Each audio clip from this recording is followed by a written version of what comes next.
오늘 하나님께서 우리에게 주시는 말씀은 요한복음 20장 24절에서 31절까지 말씀입니다. 요한복음 20장 24절에서 31절까지 말씀 우리 함께 읽겠습니다. 12 제자 중에 하나로서 디두모라 불리는 도마는 예수께서 오셨을 때에 함께 있지 아니한지라. 다른 제자들이 그에게 이르되 우리가 주를 보았노라 하니 도마가 이르되 내가 그의 손에 못자국을 보며 내 손가락을 그 못자국에 넣으며 내 손을 그 옆구리에 넣어보지 않고는 믿지 아니하겠노라 하니라.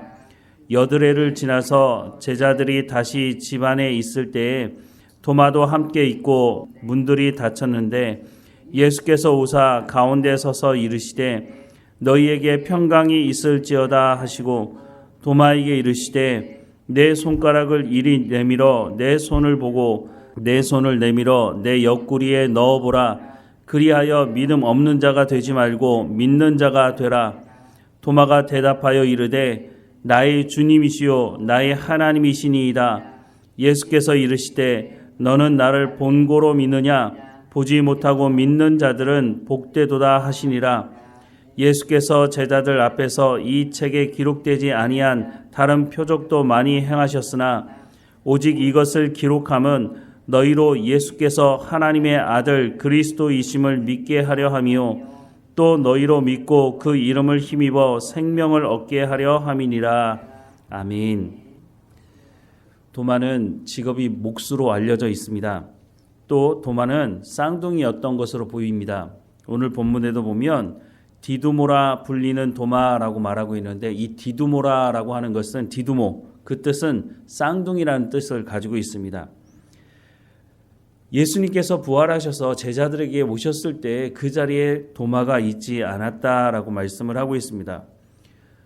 도마가 예루살렘이 고향도 아닌데 왜 그 저녁에 제자들과 함께 있지 않고 밖으로 나가 있었을까 하는 부분에 있어서 성경은 다른 말씀을 하고 있지는 않지만 아마도 도마도 마음이 괴로웠을 거라고 생각이 듭니다. 특별히 도마가 목수였다고 하는 것이 예수님을 가장 잘 이해하는 제자가 아니었을까 싶습니다.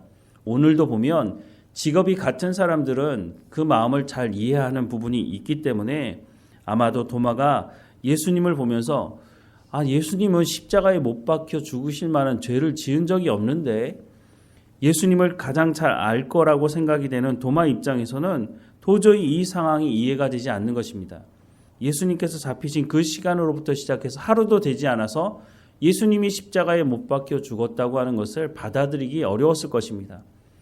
당시 십자가형이라고 하는 것이 여러 번 말씀을 드렸지만 흉악 범죄자나 또 정치범들, 로마를 대적하는 사람들을 본보기로 죽이는 형틀이었는데 예수님의 삶을 지켜봤던 도마의 입장에서는 예수님이 흉악한 범죄자도 아니고 예수님이 군대를 일으켜 세워가지고 밀란을 일으키고 사람들을 일으켜 세워서 로마를 대적한 것도 아니고 물론 사람들이 예수님을 왕 삼으려고 하는 부분은 있었지만 그럴 때마다 예수님은 그 자리를 피하시지 않았습니까? 그런 입장에서 도마가 예수님이 십자가에 못 박혀 죽으신 것을 도저히 받아들일 수 없었다고 하는 것이죠. 그러니 얼마나 괴로웠겠습니까? 그리고 제자들은 문을 걸어 잠그고 밖에도 나가지 않고 있으니 더 답답했을 것입니다. 그래서 도마가 그 저녁에 아마도 밖으로 나가서 그 혼란스러운 마음을 정리하려고 나갔던 것이 아닌가 하는 생각이 듭니다. 어쨌든 그런 시간에 예수님께서 제자들을 찾아오셨고 예수님은 제자들에게 평강이 있을 것에 대해서 또 말씀을 하셨지만 그 자리에 도마가 있지 않았다는 거죠. 도마가 돌아와 보니 예수님이 부활하셔서 우리에게 오셨다고 말을 하자 도저히 도마는 그것을 받아들일 수가 없었던 것으로 보여집니다. 우리는 이런 도마를 향해서 도마는 의심도 많아? 이렇게 쉽게 말하지만 사실 우리가 도마였다면 예수님이 부활하셨다는 그 말을 듣고 우리가 쉽게 받아들일 수 있었을까요? 24절과 25절 말씀해 보면 12 제자 중에 하나로서 디두모라 불리는 도마는 예수께서 오셨을 때에 함께 있지 아니한지라. 다른 제자들이 그에게 이르되 우리가 주를 보았노라 하니 도마가 이르되 내가 그의 손에 못자국을 보며 내 손가락을 그 못자국에 넣으며 내 손을 그 옆구리에 넣어보지 않고는 믿지 아니하겠노라 라고 말을 하고 있습니다. 어쩌면 이것이 너무나 정상적인 반응이 아닐까 싶습니다.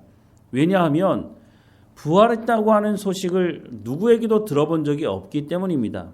물론 예수님께서 죽은 사람을 살리기도 했지만 또 구약 성경에 보면 죽음을 보지 않고 승천한 사람들이 있기도 하지만 예수님이 부활하셨다. 그것은 죽음의 권세를 이긴 것인데 다시 죽지 않는 그 부활을 한 번도 보지 못했기 때문에 어쩌면 너무 당연한 반응이 아닌가 싶습니다. 그래서 이런 도마를 향해서 우리가 의심 많은 도마다, 찬송가에도 의심 많은 도마라고 적어놓고 있지 않습니까? 그런데 예수님께서 8일이 지나고 나서 다시 제자들을 찾아오시는데 그때는 도마가 그 자리에 있었죠. 그래서 예수님께서 뭐라고 말씀하십니까? 야, 너 내가 부활했다고 하는 그 소식을 듣고 믿지 못했느냐? 그렇다면 네가 말한 대로 내 손의 못자국과 내 옆구리의 창자국 네가 만져보지 않을래? 라고 말씀을 하실 때 도마가 뭐라고 고백을 합니까? 28절 말씀에 보면 도마가 대답하여 이르되 나의 주님이시요 나의 하나님이시니이다 라고 고백하고 있습니다. 그 누구도 고백하지 못했던 놀라운 고백이 도마의 입에서부터 나오고 있다고 하는 것입니다. 우리가 쉽게 도마는 의심 많다고 말하지만 그 의심 많다고 말하는 그 도마의 입에서 나의 주님이시요 나의 하나님이십니다 라는 고백이 나옵니다. 베드로가 예수님이 누구이시냐고 물었을 때 주는 그리스도시요 살아계신 하나님의 아들이십니다 라고 말을 하고 있죠. 베드로조차도 예수님을 향해서 하나님이십니다 라는 고백을 하고 있지 않습니다. 예수님은 하나님의 아들이라는 고백까지는 했지만 그 누구도 예수님이 바로 하나님이시다라고 하는 고백을 한 사람은 없다고 하는 것입니다. 그런데 요한복음을 기록한 사도 요한은 요한복음을 시작하면서부터 예수님이 하나님이십니다라고 하는 것을 고백하며 시작하고 있다고 하는 것입니다. 요한복음에 보면 7가지 표적을 말하고 있는데 그 7가지 표적이 다 무엇을 말합니까? 예수님이 바로 하나님이시다라고 하는 것을 증거하고 있는 것입니다. 예수님 스스로도 내가 하나님이다 라고 하는 고백을 하고 있지 않습니까? 요한복음은 바로 예수님이 하나님이시다라고 하는 것을 말해주는 복음서이기도 하다는 것이죠. 그러면서 예수님께서 뭐라고 말씀하십니까? 너는 나를 본고로 믿느냐? 보지 못하고 믿는 자들에게는 복이 있도다 라고 말씀하고 있습니다. 바로 오늘 우리를 향해서 하시는 말씀인 것이죠. 우리는 예수님을 한 번도 본 적이 없습니다. 예수님을 만난 적도 없고 예수님을 통해서 직접 말씀을 들은 것도 없지만 우리는 예수님을 영접하고 예수님을 믿으니 예수님께서 말씀하신 것처럼 본고로 믿느냐 보지 못하고 믿는 자들은 복되도다 라고 말씀하시니 이 말씀을 의지해서 보자면 우리는 이미 예수님을 영접함으로 말미암아 복을 받은 사람이다 라고 말씀을 할 수가 있는 것이죠.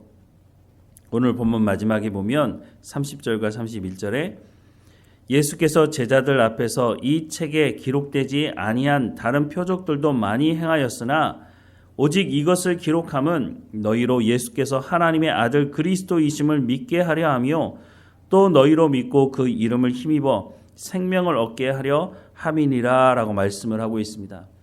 요한복음을 기록한 목적이 뭐라고요?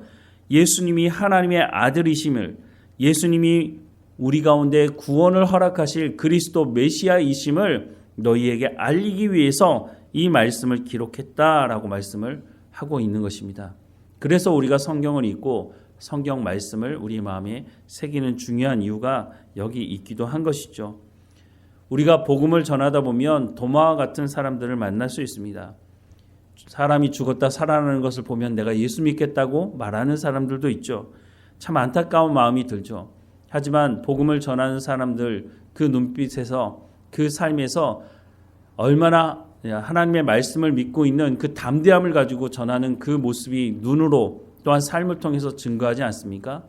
물론 그 말씀을 전하지만 듣지 못하는 사람들, 그 사람들을 보면서 안타까움이 있을 것입니다.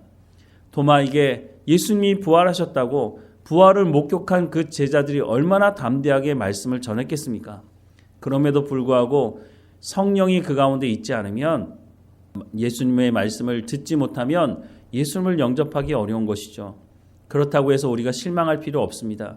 도마가 예수님을 만나고 나서 고백했던 나의 주님이시요 나의 하나님이십니다 라고 하는 고백이 그 입술에서 나온 것처럼 우리가 복음을 담대하게 증거하고 복음적인 삶을 살아가게 될 때에 우리가 말씀을 전했던 그 사람에게 성령이 임하게 되면 그 마음이 열려져서 예수 그리스도를 믿고 영접하고 도마가 고백하는 것처럼 나의 주님이시고 나의 하나님이십니다 라고 하는 고백이 그 입술에서 터져나오게 될 것이라고 하는 것입니다. 내 힘으로 되는 문제가 아니라 예수님이 그 사람을 만나 주셔야 성령의 충만함으로 그 사람의 마음이 열려져야 그 복음이 그 안에 들어가서 그 사람이 예수님을 통해서 복을 얻는 놀라운 일이 일어나게 된다고 하는 것입니다. 우리 가운데 복음을 증거하라고 사명을 주셨으니 우리는 이 사명을 잘 감당해야 할 것입니다. 예수님께 먼저 복을 받은 자로서 우리가 복음을 증거할 때 도마와 같은 이런 신앙의 고백을 하는 사람들을 만나게 될 것입니다. 신랑보다 신랑을 맞이하는 그 친구들의 기쁨이 더하다고 성경에서 말씀하는 것처럼 우리 가운데도 이 기쁨을 맛보게 하실 것입니다.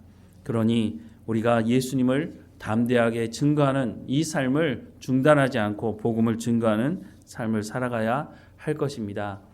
다 함께 기도하겠습니다. 사랑하는 하나님, 우리가 예수님을 한 번도 본 적 없지만 하나님의 말씀을 듣고 성령께서 우리의 마음을 여셔서 우리로 하여금 나의 주님이시요 나의 하나님이십니다 라는 고백을 할 수 있도록 허락하시니 감사합니다. 우리가 예수님을 보지도 못했지만 예수님을 받아들이고 영접한 것이 복이라고 말씀하시니 우리가 그 복을 온전히 누리며 예수님께서 제자들에게 평강이 있을지어다 라고 말씀하시며 그 평강을 누렸던 것처럼 오늘 우리에게도 말씀하시는 너희에게 평강이 있을지어다 라고 하는 말씀이 우리 가운데 들려지게 하시고 주님 주시는 평강을 누리며 살아가는 우리의 삶이 될 수 있도록 은혜를 허락해 주옵소서. 여전히 제자들을 공격하고 잡아서 감옥에 가두려고 하는 그런 위협이 있는 상태이지만 담대하게 복음을 증거했던 제자들처럼 우리 가운데도 평안함을 허락해 주셔서 우리의 삶 가운데 예수 그리스도가 나의 주님이시고 나의 하나님이시라는 고백이 나올 수 있도록 우리가 복음을 증거하는 삶이 될 수 있도록 또한 우리가 복음을 증거할 때 그 복음을 듣는 사람들 마음 가운데 성령께서 역사하셔서 그 마음을 여셔서 하나님의 말씀을 영접하게 하시고 하나님의 말씀을 듣게 하시고 예수 그리스도를 영접하게 하셔서 그들의 입에서 나의 주님이시오 나의 하나님이십니다 라고 하는 신앙의 고백이 터져나올 수 있도록 은혜를 허락해 주옵소서. 하나님이 주시는 그 복을 우리만 누리는 것이 아니라 복음을 들어야 되는 그 사람들에게도 이 복을 누릴 수 있도록 하나님의 은혜를 허락해 주옵소서. 오늘 우리가 살아가는 삶의 현장에서 누구를 만나든지 담대하게 복음을 증거하며 우리의 손과 발, 우리의 삶을 통해서 예수님이 누구이신지가 증거될 수 있도록 증인의 역할을 감당할 수 있도록 오늘 우리에게도 성령의 충만함을 허락해 주옵소서. 어느 곳에 있든지 깨어있게 하시고 우리가 하나님과 동행하며 살아가는 삶이 될 수 있도록 인도해 주옵소서. 늘 우리와 함께 하시고 우리를 사랑하시며 우리를 인도하시는 하나님께 감사드리고 예수 그리스도 이름으로 기도드립니다. 아멘.